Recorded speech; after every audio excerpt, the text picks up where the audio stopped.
मुख्यमंत्री देवेंद्र फडणवीस यांनी नंदुरबार जिल्ह्यातील मोलगी इथे जिल्हा प्रशासनाची आढावा बैठक घेतली आणि या भागाला विकासाच्या योजना बहाल केल्या।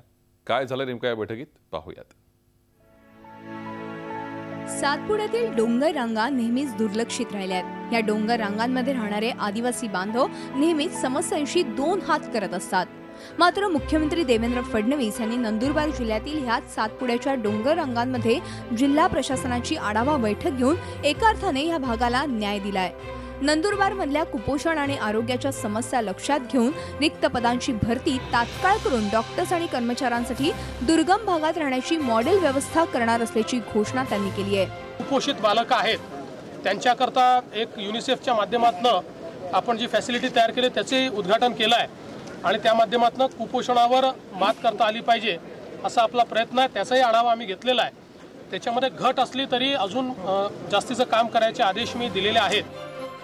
मुख्यमंत्र्यांनी सातपुड्यातील अतिदुर्गम भगदरी गावाला भेट दिली। त्या ठिकाणी आदिवासी शेतकऱ्यांच्या बांधावर आणि घरात जाऊन संवाद साधला।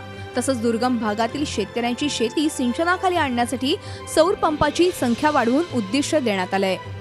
जेवढे अर्ज हे पात्र होतील म्हणजे जिथे शेततळ होऊ शकतं अशी जेवढ्या साईट मिळतील तेवढी सगळी शेततळी आम्ही मंजूर करायला तयार आहोत। त्यामुळे त्यालाही वाढीव टार्गेट हे आता आम्ही जिल्ह्याला दिलेलं आहे आणि अनलिमिटेड टार्गेट दिलेलं आहे की ज्याच्यामध्ये त्यांनी शेततळ्याची कामं ही मोठ्या प्रमाणात करावी। मुख्यमंत्र्यांनी दुर्गम भागातील आदिवासी कुटुंबियांच्या घरात चहापान केलं। स्वच्छ भारत मिशन अंतर्गत बांधण्यात आलेली शौचालय, इंदिरा आवास योजनेतील घरकुलं, जलयुक्त शिवार अभियानांची पाहणीही केली। प्रशांत परदेशीसह bureau report Zee media Nandurbar. Zee 24 तास रहा एक पाऊल पुढे।